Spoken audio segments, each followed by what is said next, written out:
Good afternoon, welcome to good health. కీళ్ళ నొప్పులతో బాధపడుతున్నారా? కీళ్ళ నొప్పులు రావడానికి కారణాలేంటి? హోమియోపతిలో వీటికి ఎలాంటి ట్రీట్మెంట్ అందుబాటులో ఉంది? వీటి గురించి తెలియజేయడానికి ఈ రోజు మనతో పాటు ఉన్నారు homeo care international doctor Sudharani గారు. వారితో మాట్లాడి మరిన్ని విషయాలు తెలుసుకుందాం. హలో అండి. ఓకే, ఫస్ట్ ఆఫ్ ఆల్ చెప్పండి, ఈ మధ్య కాలంలో మనం తీసుకున్నట్లయితే చిన్న వాళ్ళ దగ్గర నుంచి పెద్దవాళ్ళ దాకా కూడాను ఆర్థరైటిస్ ప్రాబ్లమ్స్తో బాధపడుతున్నారు. అసలు ఇవి రావడానికి మెయిన్ కాజెస్ ఏంటి? ఆర్థరైటిస్ అంటే జాయింట్ పెయిన్స్ అండి. జాయింట్ పెయిన్స్లో చాలా రకాలు ఉంటాయి, 100కి పైగా రకాలు అనేటివి ఉంటాయి. సో ఇంకా వెన్నుపూస సమస్యలు కూడా ఉంటాయి అన్నమాట. సో ఈ ఆర్థరైటిస్లో కామన్ టైప్స్ మాత్రం osteo arthritis, rheumatoid arthritis, psoriatic arthritis, gouty arthritis, rheumatoid ఇలాంటివి ఉంటాయి అన్నమాట. సో ఇందులో ఒక్కొక్కటి మనం చూసుకున్నట్లయితే మనం మారుతున్న జీవనశైలి, తీసుకునే ఆహారపు అలవాట్లు సరిగా లేకపోవడము, తర్వాత ఎక్కువ శారీరక ఒత్తిడి, మానసిక ఒత్తిళ్ళు ఎక్కువగా ఉండడం, ఇలాంటి అనేక కారణాల వల్ల ఈ ఎముకల నొప్పులు, కండరాల నొప్పులు అనేటివి వస్తూ ఉన్నాయి అన్నమాట. సో ఆర్థరైటిస్లో మనం ఒక్కొక్క రకం చూసుకుంటే ఆస్టియో ఆర్థరైటిస్ అనేది జనరల్గా పెద్దవాళ్ళకంటే మిడిల్ ఏజ్ నుంచి ఓల్డ్ ఏజ్ అడల్ట్స్లో ఈ ప్రాబ్లం అనేది ఏర్పడే అవకాశం ఉంటుంది.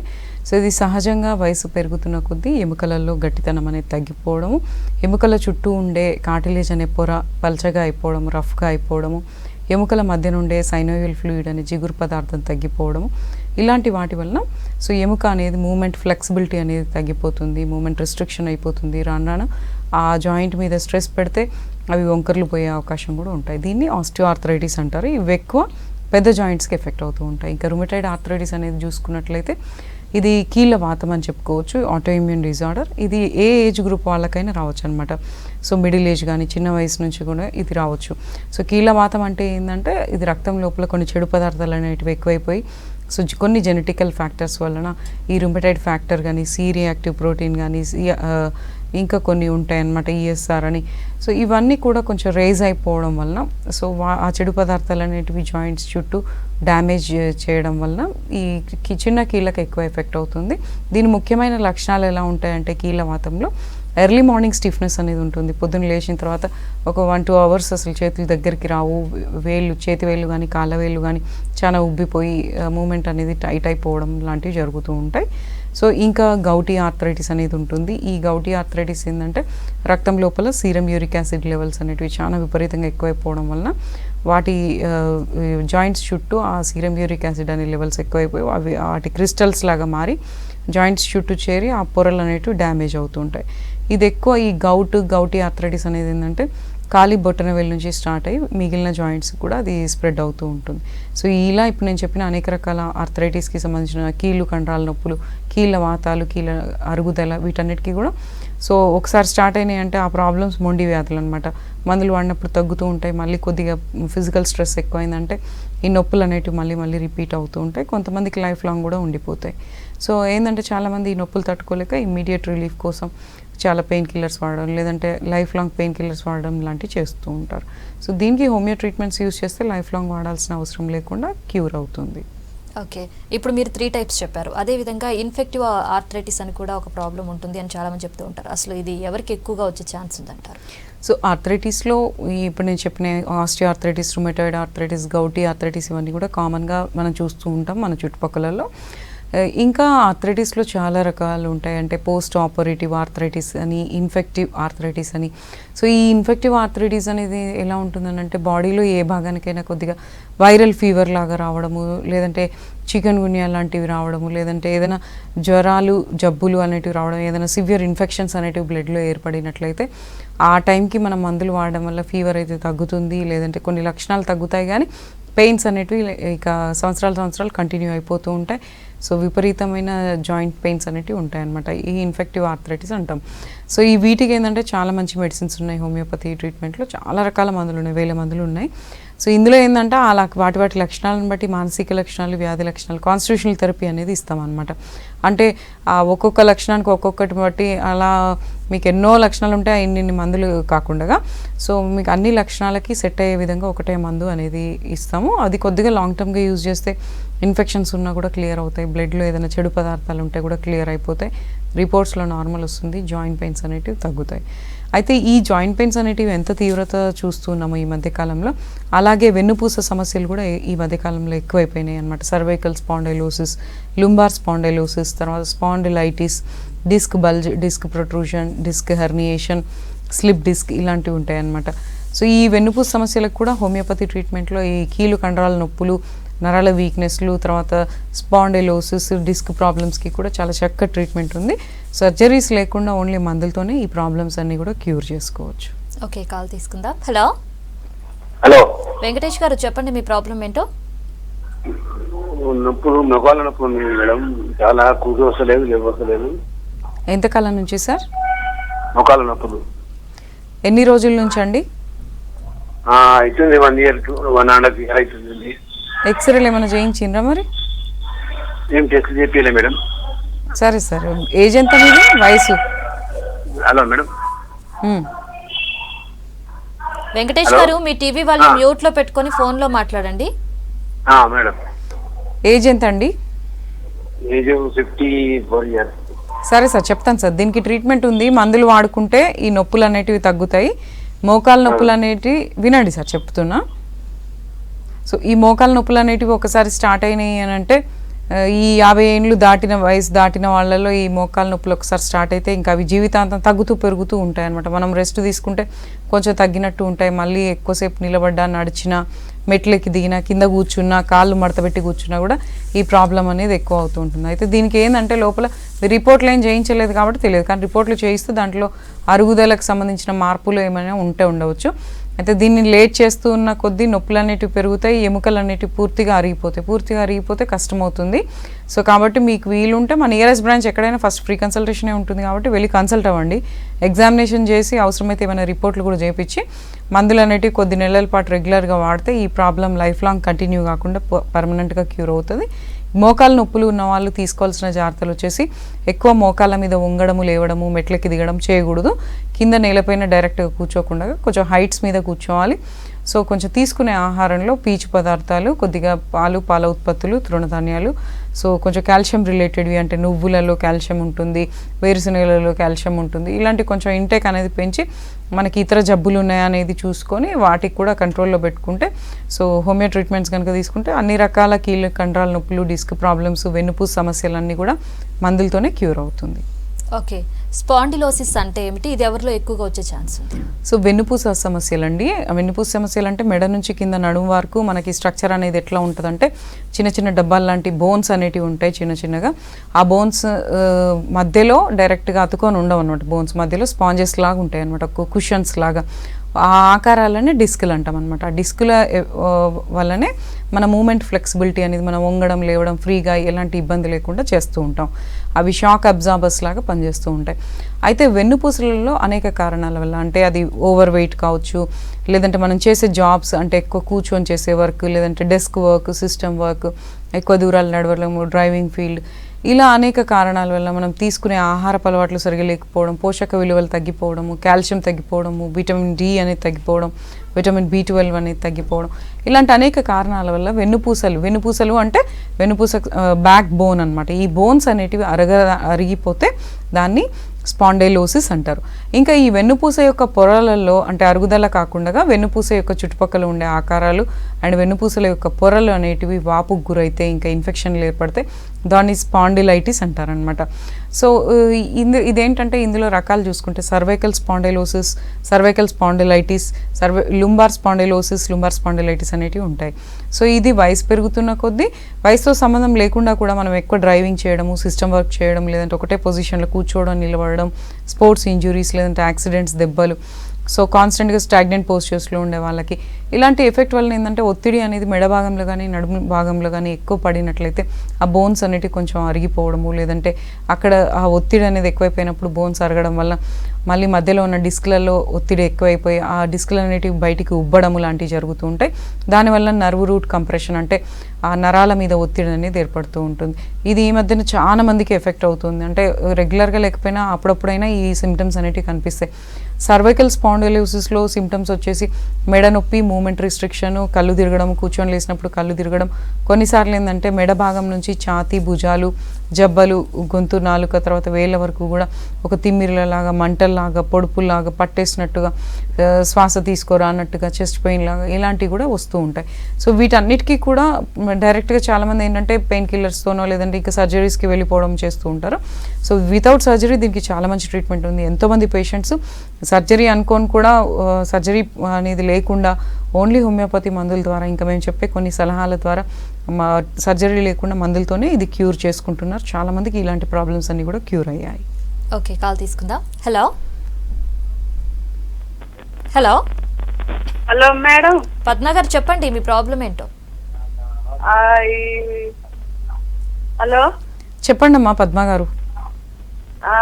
మేడం ఏమి ఇబ్బంది అండి? మేడం నాకు ఈ ఏళ్ళు వాయటం, మణికట్లు వాయటం, ఈ మణికట్లు వాస్తే మేడం ఏళ్ళు. ఎప్పటి నుంచి అండి? ఈ మోకాళ్ళు కూడా వాస్తుంటే ఏళ్ళు ఉబ్బటం వాయటం వంగో మేడం, బాగా నొప్పిగా ఉంటాయి. ఎన్ని సంవత్సరాల నుంచి ఇబ్బంది పడుతున్నారు? 1 సంవత్సరం అయిపోయింది మేడం. ఏమన్నా రిపోర్ట్లు చేయించారా, పరీక్షలు? చూపించా మేడం, కీళ్ళవాతం అని చెప్పారు. ఓకే అండి, ఓకే. అయితే దీనికి ట్రీట్మెంట్ ఉందమ్మా, మేడం చెప్తానమ్మా. దీనికి కీళ్ళవాతం అనేది కొంచెం ఇబ్బందికరంగానే ఉంటుందమ్మా. ఇది ఈ మధ్యకాలంలో చాలామంది ఇబ్బంది పడుతున్నారు ఇది రావడం మూలన. ఇదేంటంటే వయసు పైబడ్డ వాళ్ళకే కాకుండా చిన్న వయసులోనే ఇవి స్టార్ట్ అవుతున్నాయి. అయితే ఇదేంటంటే రోగనిరోధక శక్తి సరిగా లేకపోవడము, ఆహారం అనేది కరెక్ట్గా తీసుకోకపోవడము, మానసిక ఒత్తిడి ఎక్కువ ఉండడము, ఇలాంటి కొన్ని కారణాలు, మన రక్త సంబంధికులకి ఇవి ఉండడము. సో ఇలాంటి వాటి వల్ల ఏంటంటే కొంతమందికి రక్తంలోనే కొన్ని కీళ్ళవాతానికి సంబంధించిన కొన్ని చెడు పదార్థాలు అనేటివి ఎక్కువైపోతాయి అన్నమాట. వాటి వల్ల ఏంటంటే ఎక్కువ చేతి వేళ్ళు, మణికట్లు, లేదంటే కాళ్ళ వేళ్ళు, పాదాలు, వీటికి ఎక్కువ ఎఫెక్ట్ అవుతుంటాయి. ఇంకా ఇతర జాయింట్స్కి కూడా ఇవి స్ప్రెడ్ అవుతుంటాయి. ఇది మొండి వ్యాధి అని చెప్పుకోవచ్చు. ఒకసారి స్టార్ట్ అయితే ఇంకా అవి సంవత్సరాలు కంటిన్యూ అవుతూ ఉంటుంది. అయితే దీనికి ఏంటంటే మందులు వాడినా కూడా కొన్నిసార్లు ఏంటంటే ఎర్లీ మార్నింగ్ లేవగానే చేతులు దగ్గరికి రావు, మడత పెట్టడానికి రాదు, విపరీతమైన ఇబ్బంది అనేది ఉంటుంది, వాపులు ఉంటాయి, తర్వాత జ్వరం వచ్చినట్టుగా ఉంటుంది. సో ఇదొక్కటే కాకుండా ఇది ఇలానే ఉంటే దీని ఎఫెక్ట్ కీళ్ళు కండరాల మీదనే కాకుండా శరీరంలోని ముఖ్య భాగాల మీద కూడా దీని ఎఫెక్ట్ అనేది పడే అవకాశం కొంతవరకు ఉంటుంది. కాబట్టి దీనికి ట్రీట్మెంట్ ఉందమ్మా. లైఫ్ లాంగ్ వాడాల్సిన అవసరం లేకుండా జస్ట్ ఫ్యూ ఇయర్స్ వరకు మందులు అనేవి కంపల్సరీ వాడాలి. ఈ మందులు వాడుకుంటూ మీరు చెప్పిన కొన్ని సలహాలు పాటించుకుంటూ కొద్దిగా వ్యాయామం అనేది చేసుకుంటూ మంచి ఆహారం తీసుకుంటూ డెఫినెట్గా ఈ కీళ్ళవాతం అనేది పుట్టుకతోటి వచ్చింది కాదు కాబట్టి సో కంప్లీట్గా క్యూర్ అవుతుంది. మళ్ళీ ఫ్యూచర్లో రాకుండా కూడా చేసుకోవచ్చు. మీ దగ్గర ఏదైనా రక్త పరీక్షల టెస్ట్లు ఏమైనా ఉంటే ఆ రిపోర్ట్లు అన్నీ తీసుకొని మన నియరెస్ట్ బ్రాంచ్ ఎక్కడైనా కన్సల్ట్ అవ్వండి. మందులు వాడుకుంటే తొందరగానే క్యూర్ అయిపోతుంది. ఓకే, అలాగే సయాటికా అంటూ ఉంటారు. అసలు ఈ సయాటికా అంటే ఏమిటి, దీని సిమ్టమ్స్ ఎలా ఉంటాయి? సో వెన్నుపూస సమస్యలలో నడుము భాగంలో ఒత్తిడి అనేది ఎన్నో కారణాల వల్ల ఎక్కువైపోయినప్పుడు, అది తట్టుకోలేని కండిషన్లో ఉన్నప్పుడు లుంబార్ స్పైన్లో ఏదైనా బోన్స్ అరగడము, లేదంటే నడుము భాగంలో బోన్స్ అరగడము, నడుము భాగంలో డిస్క్లు ఏమైనా అరగడము, డిస్క్లలో వాపు, లేదంటే కదలడం, ముందుకు కదలడము, తొలగిపోవడం లాంటివి జరుగుతుంటాయి. అంటే disc bulge, disc protrusion, slip disc లాంటివి ఏమైనా నడుము భాగంలో ఏర్పడినట్లయితే మన శరీరంలో ఉన్న అతిపెద్ద నరం అనేది సియాటిక్ నర్వ్ అనేది అక్కడ ఉంటుందన్నమాట. అక్కడ నుంచి నడుము దగ్గర నుంచి పిరుదల నుంచి తొడల వెనకాల, మోకాల వెనకాల నుంచి పిక్కల నుంచి అరిపాదం వేళ్ళ వరకు ఆ నరం అనేది ఉంటుంది. అయితే నడుము భాగంలో ఎంత ఒత్తిడి అనేది ఏర్పడుతుంది అనే దాన్ని బట్టి ఈ నొప్పి అనేది ఎక్స్టెండ్ అవుతూ ఉంటుంది. అయితే ఇది ఒక సైడ్ ఉండొచ్చు, పెయిన్ అనేది 2 సైడ్లు కూడా ఉండొచ్చు అనమాట. సో ఈ నరం లాగడాన్ని సియాటికా అని అంటారు. దీనివల్ల ఏంటంటే కాళ్ళు లేపలేని కండిషన్ ఉంటుంది, నడవలేని కండిషన్ ఉంటుంది, విపరీతంగా ఒక తీగ తెగిపోతుందేమో అన్న విధంగా ఆ కాలంతా కూడా లాగుతూ ఉంటుంది. సో దీనికి కంప్లీట్గా బెడ్ రెస్ట్ తీసుకోవాలి. తర్వాత నడుముకి బెల్ట్ యూస్ చేయాలి, లుంబోసాక్రల్ బెల్ట్ అనేది ఉంటుంది, అది యూస్ చేసుకుంటే హోమియో ట్రీట్మెంట్స్ దీనికి ఎక్సలెంట్గా ఉన్నాయి. మందులు వాడుకుంటే ఈ sciatica problem within few months మనకు చాలా మంచిగా క్యూర్ అవుతుంది. ఓకే, కాల్ తీసుకుందాం. హలో హలో కావ్య గారు, చెప్పండి మీ ప్రాబ్లం ఏంటో. ఓకే మేడం, నమస్తే మేడం. నమస్కారం అండి. మేడం నా ఏజ్ 30 years. అయితే నేను స్కిప్పింగ్ చేశాను ఒక 2 days. 2 days బాగానే ఉంది. తర్వాత నుంచి బాగా పెయిన్ స్టార్ట్ అయ్యాయి. ఈ మోకాలు ఒకటను యాంకిల్ దగ్గర బాగా పెయిన్ వస్తుంది మేడం. అంటే అది మజిల్ పెయిన్ అయింటదా లేకపోతే ఏమైనా ఇంజరీ అయింటదా? ఎంతకాలం నుంచి? అదే ఎప్పుడు చేశారు? రీసెంట్ గానా, ఎన్నో ఏళ్ల క్రితమా? 10 days నాకే. ఓకే ఓకే, ఏం కదమ్మా, వరీ కావద్దు, నేను చెప్తాను వినండి. సో అయితే 30 ఏజ్ గ్రూప్లో కూడా ఓవర్ వెయిట్ వల్లనో, లేదంటే కొన్ని డ్యాన్స్ మూమెంట్స్, లేదంటే కొన్ని స్పోర్ట్స్ ఇంజురీస్, లేదంటే ఇలా స్కిప్పింగ్, జంపింగ్, ఇలాంటి జాగింగ్, రన్నింగ్ ఇలాంటివి చేసినప్పుడు ఏంటంటే ఏమీ కదలిక అనేది లేనప్పుడు సడన్గా మనం ఒక అలవాటు అనేది చేసుకుంటున్నప్పుడు ఇనిషియల్ స్టేజెస్లో కొంచెం పెయిన్స్ అనేటివి ఉంటాయి. ఒకవేళ పెయిన్ మరీ తట్టుకోలేనంత ఉంటే కొన్ని రోజులు ఆ స్కిప్పింగ్ యాక్ట్ అనేది ఆపేసేయండి. జస్ట్ ఫ్లాట్ సర్ఫేస్ మీద వాకింగ్, లేదంటే పడుకొని కూర్చొని ఎక్సర్సైజెస్ అలాంటివి చేయండి. దాని మీద ఏదైనా జాయింట్ మీద ఓవర్ స్ట్రెయిన్ అయినప్పుడు జాయింట్ కానీ జాయింట్ చుట్టూ ఉండే మజిల్స్ కానీ పట్టేస్తాయి. సివియర్గా ఏమైనా క్రాంప్స్ అయితే కూడా ఇలాంటి పెయిన్ వస్తుంది. ఇంకోటి కాల్షియం విటమిన్ డి డెఫిషియన్సీ ఉంటే కూడా ఈ పెయిన్స్ అనేటివి అలా ఉంటాయి. కాబట్టి కొన్ని రోజులు మీరు కొంచెం రెస్ట్ అనేది తీసుకుంటూ so calcium or vitamin D supplement, లేదంటే హోమియో మెడిసిన్స్ కూడా ఉంటాయి మజిల్ క్రాంప్స్ అండ్ ఇంజురీస్కి. సో ఆ మెడిసిన్స్ అనేటివి కొద్ది రోజులు యూజ్ చేస్తే ఈ ప్రాబ్లం ఇంతటితో క్యూర్ అయిపోతుంది. మళ్ళీ ఫ్యూచర్లో వేరే ప్రాబ్లమ్స్కి దారి తీయకుండా జరుగుతుంది. Okay, right. ఇప్పుడు కొంతమందికి వెన్నుపూస అరిగిపోయింది, కంపల్సరీ సర్జరీ చేయాలి అని చెప్తూ ఉంటారు. సో అలాంటి వాళ్ళకి కంపల్సరీ సర్జరీ అనేది చేయించుకోవాలంటారా, లేదా హోమియోపతిలో వాళ్ళకి ఎలాంటి ట్రీట్మెంట్ ఉంది? అన్ని రకాల వెన్నుపూస సమస్యలకి హోమియో ట్రీట్మెంట్స్ చాలా మంచిగా ఉన్నాయి. పర్సనల్గా మాకు ట్రీట్ చేస్తున్నప్పుడు పేషెంట్లు ఎవరైతే సర్జరీ అనుకొని వస్తారో, లేదంటే నడవలేని స్థితిలో వస్తారో, లేదంటే వేరే వాళ్ళ సపోర్ట్ తోటి అసలు నడవలేని కూర్చోలేని స్థితిలో వస్తూ ఉంటారు. సో ఇలాంటి వాళ్ళకు కూడా ఎంతోమంది ఆల్రెడీ క్యూర్ అయిపోయిన కేసులు చాలా ఉన్నాయన్నమాట.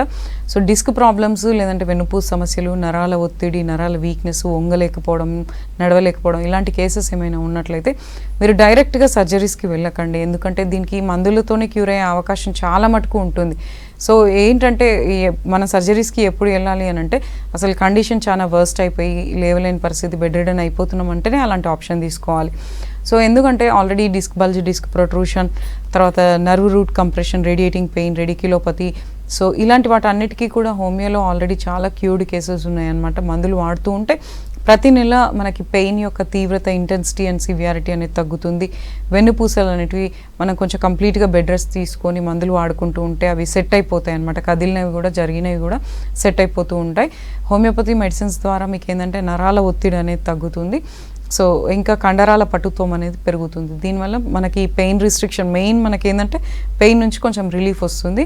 సో వెన్నుపూస సమస్యలు ఎక్కువైతున్న కొద్దీ మెడ భాగంలో ఎక్కువైతే చేతులు, ఛాతి, భుజాలలో, నడుము భాగంలో ఎక్కువైతే కాళ్ళకి, తొంటి నుంచి అరిపాదం వరకు తిమ్మిర్లు, మంటలు, మొద్దుబారడం లాంటివి అప్పుడప్పుడు లేదంటే కంటిన్యూస్గా వస్తూ ఉంటాయి అన్నమాట. సో దీనివల్ల మనం ఏంటంటే కొంచెంసేపు కూడా నిలబడలేము. కూర్చొని హైట్ మీద కూర్చున్నా కూడా కూర్చొని లేచేటప్పుడు చాలా ఇబ్బంది, కరెక్ట్గా నడవలేని పరిస్థితి ఏర్పడుతుంది. డైలీ లైఫ్ అంతా డిస్టర్బ్ అయిపోతుంది. మనం ఏ పని పర్ఫెక్ట్గా చేయలేం. అయితే వీటికి ఏంటంటే వితౌట్ సర్జరీ ఓన్లీ మందులతోనే క్యూర్ అవుతుంది. అయితే ఎన్ని రోజులు ట్రీట్మెంట్ తీసుకోవాలనేది ఏంటంటే ప్రాబ్లం తీవ్రత ఎంత ఉంది, నర్వ్ రూట్ కంప్రెషన్ ఎంత ఉంది, నరాల ఒత్తిడి ఎంత ఉంది అనే దాన్ని బట్టి స్టేజెస్ని బట్టి మనం ట్రీట్మెంట్ పీరియడ్ అనేది ఎక్స్టెండ్ అవుతూ ఉంటుంది. సో విదిన్ ఫ్యూ మంత్స్ మనకు విజిబుల్ చేంజెస్ అనేటివి వస్తాయి. పెయిన్ రిలీఫ్ ఇన్స్టెంట్గా ఉంటుంది. ఓకే, ఇప్పుడు కొంతమంది డిస్క్ ప్రాబ్లమ్స్కి సర్జరీ చేయించుకున్న తర్వాత కొన్ని ఇయర్స్కి వాళ్ళకి పెయిన్ అనేది మళ్ళీ వస్తూ ఉంటుంది. సో అలాంటి వాళ్ళకి హోమియోపతిలో ఎలాంటి ట్రీట్మెంట్ ఉంది, అంటే కంప్లీట్గా పెయిన్ పోవడానికి? సో ఆల్రెడీ మా దగ్గర వాడుతున్న వాళ్ళలో కొన్ని సర్జరీస్ ఫెయిల్ అయ్యో, లేదంటే ఆల్రెడీ సర్జరీ ఒక దగ్గర చేయించుకొని మళ్ళీ ఇంకో దగ్గర ఆ ప్రాబ్లం అనేది రిపీట్ అయ్యి చాలామంది వస్తూ ఉంటారు, వాడుతూ బాగున్నారు పేషెంట్స్. అయితే ఏంటంటే ఈ డిస్కులు అనేటివి లేదంటే వెన్నుపూసలు అనేటివి మెడ పై నుంచి కింది వరకు ఉంటాయి. ఒక్కటి అనేది ఉండదు, ఒక స్టిక్ మాదిరిగా ఉండవు. అవన్నీ బోన్స్ అని, చిన్న చిన్న బోన్స్ అని కలయిక ద్వారా ఉంటాయి అన్నమాట. సో ఒక దగ్గర డిస్క్ ప్రాబ్లంకి సర్జరీ చేయించుకున్న డిస్కులు అనేటివి పైనుంచి కింది వరకు ఉంటాయి. కాబట్టి వెన్నుపూస వీక్ ఉన్నప్పుడు వేరే డిస్కులు కూడా కొంచెం కదిలినట్టుగా అయిపోవచ్చు, బలహీనంగా అవ్వచ్చు, లేదంటే కొలాప్స్ అవ్వచ్చు, లేదంటే బల్జ్, వాపు అనేది రావచ్చు. సో కాబట్టి వెన్నుపూస సర్జరీ ఒకవేళ మీరు తొందరపడి చేయించుకున్నా, తెలియక చేయించుకున్నా కూడా మీరు హోమియో ట్రీట్మెంట్స్ అనేటివి కొన్నాళ్ళు వాడితే బాగుంటుంది. దీనివల్ల ఏంటంటే ఫ్యూచర్లో వెన్నుపూస ఇంకా వీక్గా కాకుండా, వేరే డిస్క్లలో వాపులు అనేటివి రాకుండా, నరాల ఒత్తిడి అనేది లేకుండా వెన్నుపూస బలపడే విధంగా ట్రీట్మెంట్స్ ఉన్నాయన్నమాట. సో పెయిన్స్కి చాలా రకాల మందులు ఉంటాయి. ఎస్పెషల్లీ వెన్నుపూస సమస్యలకి హైపరికమ్, రూటా, రస్టాక్స్, కోలోసింథస్, ఇలా ఇంకా చాలా రకాలు ఉన్నాయన్నమాట. అయితే వాటి లక్షణాలను బట్టి అవి టెంపరీగా మనకి రిలీఫ్ ఇస్తాయి. అయితే కాన్స్టిట్యూషనల్ థెరపీ స్పెషాలిటీ ఏంటంటే ఇట్లాంటి మెడిసిన్స్ ఇవ్వకుండా టోటాలిటీ ఆఫ్ సిమ్టమ్స్, అంటే వాళ్ళ మానసిక స్థితి ఏంది, శారీరక పరిస్థితి ఏంది, అది ఏ కారణం వల్ల ఆ ప్రాబ్లం అనేది మొదలయ్యింది అనేది తెలుసుకొని శారీరక, మానసిక వ్యాధి లక్షణాలు రిపోర్ట్లను బట్టి అన్ని స్టడీ చేసి ఈ వేల మందులలో వాళ్ళకి సెట్ అయ్యేటివి కొన్ని ఉంటాయి అనమాట. అవి రెగ్యులర్గా చెప్పే విధంగా మందులు వాడుకుంటూ ఉంటే మూల కారణం అనేది తెలుసుకొని దానికి తగ్గట్టుగా కరెక్ట్ డోస్ కనుక పడితే ఈ డిస్క్ ప్రాబ్లమ్స్, నరాల ఒత్తిడి, sciatica, disc bulge, spondylosis, spondylitis, arthritis ఇలాంటి వాటికన్నీ కూడా క్రానిక్ డిసీజెస్కి శాశ్వత పరిష్కారం దొరికే అవకాశం హోమియోపతి ట్రీట్మెంట్ ద్వారా ఉంటుంది. ఓకే, ఇప్పుడు కొంతమంది లేడీస్కి డెలివరీ టైంలో అనస్థీషియా ఇంజెక్షన్ ఇస్తారు.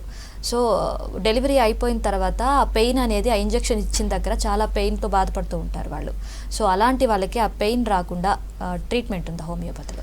సో బ్యాక్ పెయిన్స్కి చాలా ఎక్సలెంట్ ట్రీట్మెంట్స్ ఉన్నాయి. ఆల్రెడీ ఎంతోమంది వాడుతూ బాగుపడుతున్నారనమాట. బ్యాక్ పెయిన్ అనేది ఈ మధ్యన లేడీస్కి, జెంట్స్కి, మిడిల్ ఏజ్ గ్రూప్ నుంచే స్టార్ట్ అయిపోతున్నాయి అనమాట.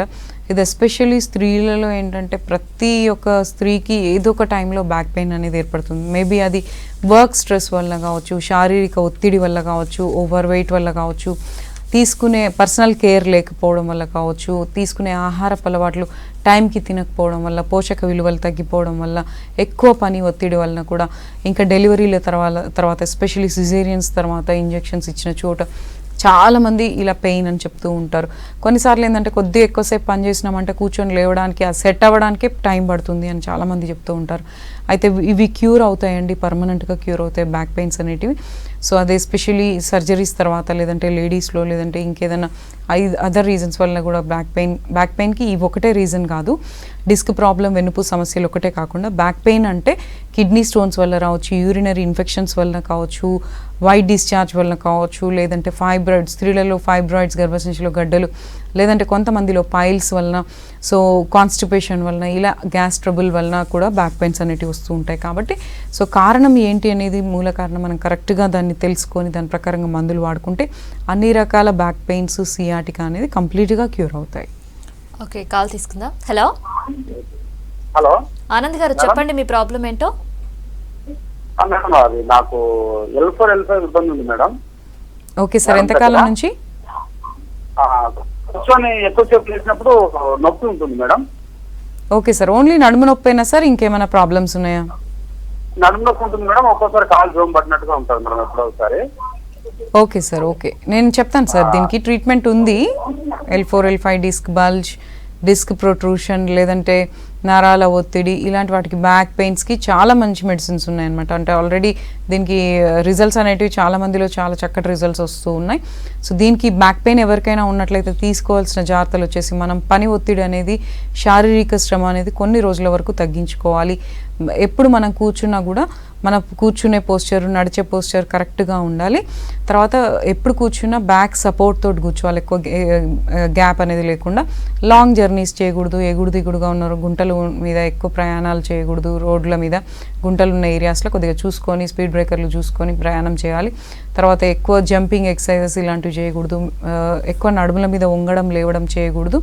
సో ఇట్లా బ్యాక్ పెయిన్స్ చాలా సివియర్గా ఉండి, డిస్క్ ప్రొట్రూషన్, స్లిప్ డిస్క్ ఇలాంటి ప్రాబ్లమ్స్ ఉన్న వాళ్ళు కంప్లీట్గా బెడ్ రెస్ట్ తీసుకోవడం మంచిది. సో ఇంకోటి ఏంటంటే స్టాగ్నెంట్ పోస్చర్స్లో, అంటే కాన్స్టెంట్గా చాలా గంటల కొద్దీ ఒకటే పొజిషన్లో ఉండడం మంచిది కాదు. సో ఈ జాగ్రత్తలు కొంచెం మెయింటైన్ చేసుకోవాలి. ఇంకోటి ఏంటంటే వెన్నుపూస లోపల నుంచి గట్టిగా అయితేనే ప్రాబ్లం అనేది సాల్వ్ అవుతుంది. కాబట్టి మనం తీసుకునే ఆహారంలో కొంచెం ఇంతకుముందు నేను చెప్పినట్లుగానే ఎప్పుడు చెప్తూనే ఉంటాను, పాల ఉత్పత్తులు, తృణధాన్యాలు ఇలాంటివి కొంచెం ఎక్కువ తీసుకోవాలి, ఫైబర్ ఎక్కువ తీసుకోవాలి, పీచు పదార్థాలు ఎక్కువ తీసుకోవాలి, నువ్వులు, వేరుశనగలు ఇవన్నీ ఉండేలాగా చూసుకోవాలి. ఇంకా మనకు దీంతోపాటు బీపీ, షుగర్, థైరాయిడ్ ఇలాంటివి ఉన్నట్లయితే అవి కంట్రోల్లో పెట్టుకోవాలి. మన బాడీ వెయిట్ పెరగకుండా చూసుకోవాలి. మన ఏజ్ అండ్ హైట్ ప్రకారంగా వెయిట్ ఉండేలాగా చూసుకోవాలి.